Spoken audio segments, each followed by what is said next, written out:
I joined Tribe Sober back in October 2022 and haven't looked back since. But how it all started is where we'll begin. So growing up in Ireland, as everybody knows, probably like quite a lot of countries around the world, it's a huge drinking culture. You are judged by how much alcohol you can consume. That's almost like a rite of passage. I suppose it's about like the United States, the UK, South Africa, as I said, a lot of places around the world. But growing up in Ireland in a small town as I did, there wasn't much else to do other than drink and go out and be with your friends. The first time I consumed alcohol, I suppose, would have been when I was about the tender age of 13, so quite young. And it never really stopped until October 2022, which was crazy. Sure, I've had periods of abstinence in between, but fairly consistent. So from my young teenage years right up until, I suppose, my mid to late 20s, it was okay. My relationship was what you could deem maybe healthy. I don't know, as I've done the work now, I don't know if there's a healthy relationship with alcohol, so to speak, because it is just a poison after all, but each to their own, I always say. So my real first experience in terms of alcohol causing of a challenge with me would have been at the very early stages of university. So I went from being here in my parents' home to going out on my own, moving to England and having total freedom and flexibility to do as and what I wanted. And the first thing I did was obviously party. I was straight away. That's how I socialized. That's how I interacted with everyone. And as time moved on, started to take a huge grip in my life. Whereas I would not only go out and have a drink or socialize, I would go out and have a drink and socialize for days on a time. And so it wouldn't be just a few hours. It would translate to actual days. For example, I would go out with my friends, I would consume alcohol, which then would start to mess up my brain. And then I would start to go on and start taking drugs. And the drugs that were the ones that would have kept me up for days on end. And again, a lot of people might say pretty innocent stuff when you're at college or university. Yeah, some might say so. And that was the case until I started my professional career. That just escalated even further. So I was taking the behaviors that I developed and almost, you could say, fine-tune at university and translated that in my professional life. And working in a sales environment, it was a very stressful time. So I just, translated those same behaviors to the career field, and it was starting to really heavily impact how I was performing, heavily impact, albeit my mental health and my physical health. Albeit on the outside, you might have looked at me and said, oh, that's a guy that has it all together. He can hold down a job, he's got a career, he's got a partner, so on and so forth. But it was only really underneath. It was only I seen what the damage I was doing underneath to myself. And it took a long time for me to actually come to that realization. And it was only about 2 years ago, after about 10 years of really self-destructive behaviors that just got progressively worse, to the point of potentially losing my relationship with my partner of nearly 10 years, falling out with family members, really poor negative self-talk about myself. And which all self-reinforced the desire for me to drink, because I was beating myself up from the previous time of drinking. So the only way I could get out of that was by drinking further. It actually all came to a head early October 2022 when I attended a wedding. At this point, a little bit of context, I had sustained fairly reasonable length of time from alcohol. So sometimes like maybe 2 months, 3 months. I think the longest I ever got was about 5. But the problem is that every time I would take a drink, for an example, if I would look at my schedule and I would see, okay, I have a wedding in October, and this was maybe, say, May, and I might have a birthday in June, I would start making rules and regulations for myself for the party in May. So if I said, if I don't drink in May, then I will have built up enough time to drink in October, and vice versa. While that might sound productive, it was totally counterproductive, because I didn't realize there's this thing called decision-making fatigue, which I only realized and found out about after I stopped drinking alcohol. And it was causing me nothing but mental exhaustion. And then if I was going out and not sticking to those rules, I was beating myself up, which further reinforced the fact that I needed a drink, for example, to take the edge off or to enjoy myself, or I can't go to parties, I can't go to weddings and not consume alcohol. All this was just reinforcing all these negative limiting beliefs I had about myself. Fast forward, I got to the wedding, and this wedding was not my family's wedding, but it was my partner's family's wedding. A lot of people there, a lot of people I've never met before, and I was implementing the rules. I was like, yeah, I'll have one drink now. I'll wait 2 to 3 hours, have another drink. But again, now knowing what alcohol does, that's not even possible. It's just the way it interacts with the brain. That night was a total disaster. I got blackout drunk. I couldn't even tell you how much alcohol I consumed, but I got to the point where I might have been walking and talking and communicating with you, but I can guarantee that I wasn't there. I was on another dimension. That's the best way to describe it. We ended up staying in my partner's parents' home. That evening, I ended up doing some really embarrassing things. I jumped into bed with her elderly mother at 4 a.m. The parents thought this was was funny, but my partner, who's been there the whole time, realized that this has got past the point of funny now. This is no longer sustainable. And me being me, typically positive, I got up the next morning. Wow, that last night went well. You know what? I don't think I did anything too bad. I went into my partner's room that next morning, and put it this way, the energy in the room could have boiled water. And then I played dumb. Oh, I didn't do anything. What are you talking about? And then she filled me in just exactly what I did do. I jumped up on stage. I nearly caused thousands of pounds worth of damage to the musical equipment that the band had. Was nearly actually removed from the venue itself because it was causing that much problems. But in my head, I was just being happy-go-lucky, having a great time, as I'm sure a lot of people on here could relate to. But it was that next morning, I took the dog for a walk, and it was in Ireland, a really rainy, dull day. Most days, to be fair. But that day particularly, obviously because alcohol, and I walked the dog, and I just stood and I thought to myself, something has to give. It's either I just choose alcohol or I choose a future. It was weird because it was on a typical road where it veered off. It's almost because they're quite rural roads where my partner's parents live because they're farmers. And at that moment, I had to choose. And I didn't choose specifically in that moment in time. It was actually a conversation I had with my partner. And she actually just made an observation. She says, Darren, look, I think you have an issue with alcohol. It hit me so hard because I knew it was true. But the reason what kind of confused me and is to seek help from Tried Sober was I didn't fit the stereotypical alcoholic.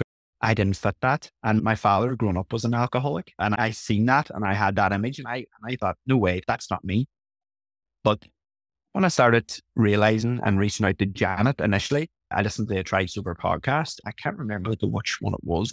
I think it was something maybe about trying to control drinking, or you can control drinking, basically. It was from there, it just set me off on a totally different path. From there, I listened to the podcast. I became a member, and it was a Tried Sober workshop in November 2022 that I attended. I had already got about 2 or 3 weeks before that of abstinence from alcohol.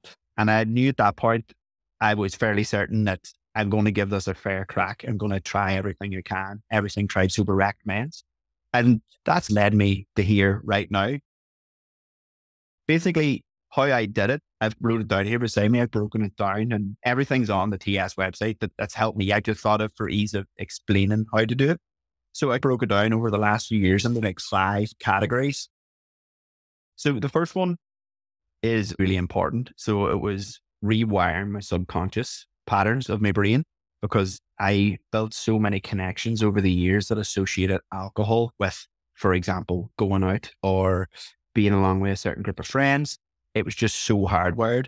So the first thing Tried Sober recommended to do was obviously listen to daily podcasts, which I done. I then picked up some Quiplet. I can recommend a few books if anybody's interested.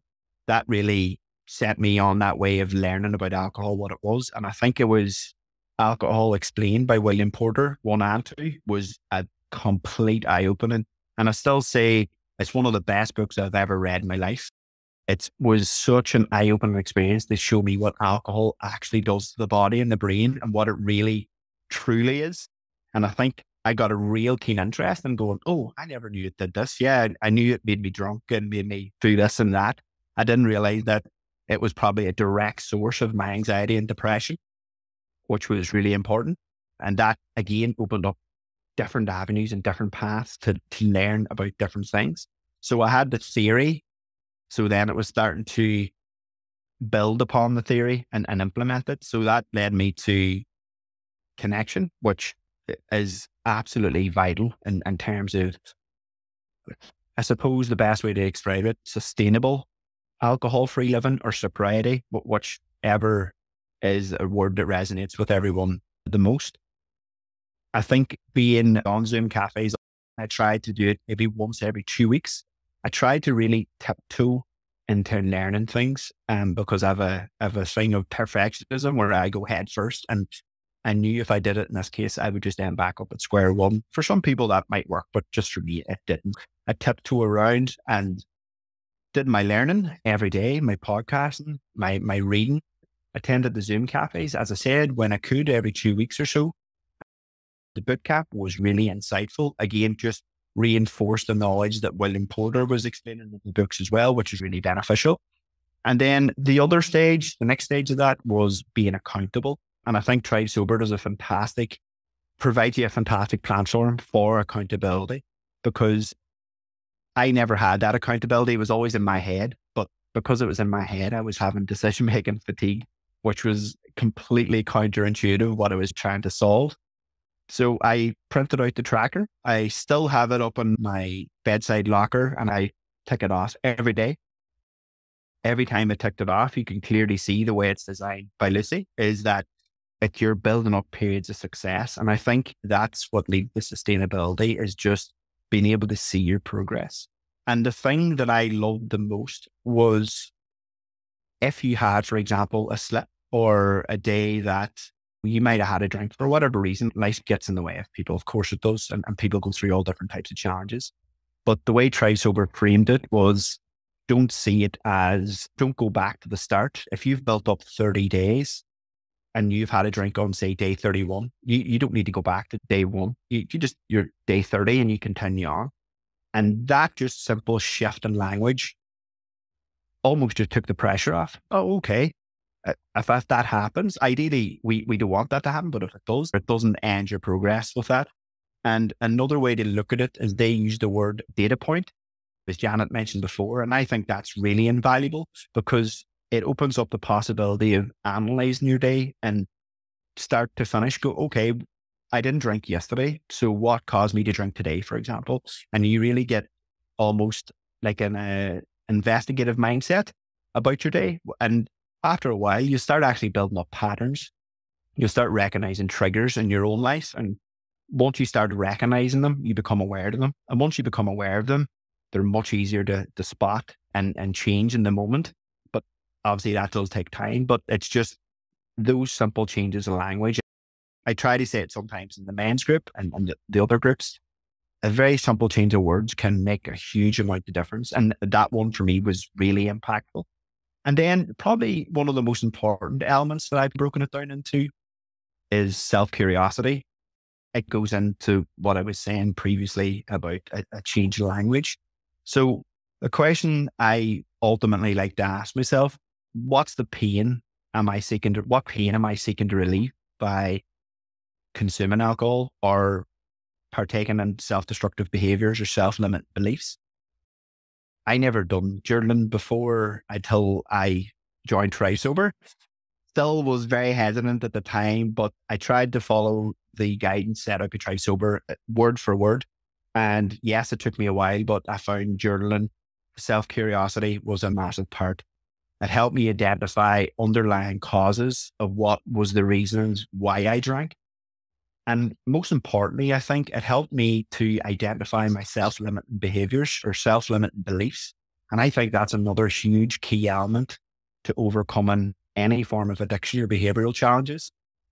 We all have self-limiting beliefs. And most of the time, those self-limiting beliefs are not actually true. They're just events or experiences that have happened in our lives. And we use language to try and make sense of them. And unfortunately, sometimes that language is negative and it reinforces the behaviors that we're trying to get away from. There's a great exercise Tribe Sober has called Find Your Whys, which is really good. But I flipped it around for myself as well and almost say, find your whats. What causes your triggers? What causes you to feel a certain way during the day? Is it might be work, or is it maybe family, friends, maybe something you've seen on a TV? Write all those down because they eventually build a picture. I find it's like you're putting pieces of a jigsaw together, and it'll take time, but eventually you'll build up a picture and you'll be able to see the picture for what it is. And all these just tips and tricks are things that I've learned over the last 2 years, and from listening to Janet and Lucy, coaching with Lynette. I forgot to mention, when it comes to connection and community and accountability, it was pivotal for me also. And joining Path to Purpose, being involved and around people that have been through similar things to yourself, and ultimately just understand, because I think that's what we all really want to seek eventually, is just to be understood by everyone. And when we feel understood, we feel safe. And when we feel safe, I think that's when growth can happen. And being along with the likes of the community and Tribe Sober, and being along with Lynette, and really diving really deep into why I thought I behaved a certain way, or what's caused me to think a certain way, it was really empowering, really powerful. So I couldn't recommend that highly enough. And then finally, just on to the very last point, and this kind of was reinforced by my certification with Emergo recently. And theory, knowledge, and learning it's all great, but to put it all together, you have to practice and you have to do it. And that's where the neural pathways are built, is through doing, learning everything you can, and then putting yourself into a place of sustainable success, as in you don't need to throw everything out in your life. You don't need to get rid of people or do anything like that. You just need to build up sustainability within yourself. So then when you're in those environments, instead of coming from a place of missing out or want, you're actually coming from a place of, I don't want that. And when you make that shift in your brain, or the subconscious changes, everything else falls into place. Because I think a lot of people see alcohol as something to miss, when in reality, there's nothing about alcohol to miss, because number one, quite simply, it's a poison. We all know it's a toxin. Your sleep goes out the window. Your self-esteem goes out the window. Life in general goes away. You lose the ability to who you are. I personally believe it made me very scared as a person. If you had bumped into me maybe 2 years ago and said 2 years later I'd be doing stuff like this, I would have laughed and I would have, no way. And it's only when I stopped consuming alcohol as I actually seen it. I was like, oh, that's actually causing me to be scared. It's causing me to have self-doubt. Yes, there's tons other elements to that as well, but alcohol was, I would say, a primary contributor to that, because instead of me facing difficult emotions and difficult feelings, I used alcohol to escape. But yeah, to sum it all up, rewire your subconscious, focus on connection and community, be accountable, specifically to yourself. I think that's important. Become self-curious. And above all, everything else that pivots everything together is practice, put in motion. Don't stop your life because you've made an unbelievable decision to give up alcohol. Embrace it. It's going to be a challenge, but it's a challenge that you can overcome through consistent action over time. Do you want to talk to us about the coaching course you've been doing? Yeah, sure. Thank you very much, Chad. I'm not sure if anyone's familiar with Emergo Academy, but it's run by Dave and Susan Kenny. And actually, the only reason I knew Emergo existed was actually through Tribe Sober. Janet had them on Tribe Sober podcast, and I loved their teaching and their outlook on addiction and on life in general. I resonated hugely with that. So I recently completed their certification. So I am an internationally certified crisis and recovery coach. Go me. But I never thought for a million years that I would have ever done that 2 years ago. So it just shows you that a simple change can make a world of difference. But I am conducting some market research, of course, and I just need a few people to answer a couple of questions on a survey. I can put it in the group chats. I can send it to Janet. You can put it, maybe attach it to the emails, whatever it might be. It should only take, I think, around 3 to 5 minutes, the survey says. And for anyone whoever completes it, there's an option there to have a free discovery session with me. The great thing about Emergo training is that it's based on a brain first approach. Dave and Susan's approach to it is the brain drives behavior. So if the brain's impaired, it's going to make us have impaired decision making, which I really agree with. And their principles are based on physiology, psychology, spirit, connections, and lifestyle. So that's the primary practice of what we be talking about. If anybody's wanting to take me up on that offer, I will put the links onto the group chats. The survey should, as I said, about 5 minutes. Any and all information would be really appreciated. If you want a discovery session at the end, just tick yes, and I can reach out to you directly. Again, no commitment, no obligation. And if you don't want to, just tick no. Your answers and your feedback will still be really appreciated. So thank you so much in advance. Oh, fantastic, Darren. I'll make sure that gets out to plenty of people for you. Amazing. When we think how your life has evolved now in just 2 years, and that's always my point, that alcohol, it just keeps us in this Groundhog Day. And I bet if you were still drinking just like you used to drink, and it would have got worse if you were already at that blackout stage, you'd be in a worse fix with the alcohol. So you'd have that big problem. And I bet your life wouldn't have evolved in any other ways. You certainly wouldn't have been a qualified coach on top of your career by now.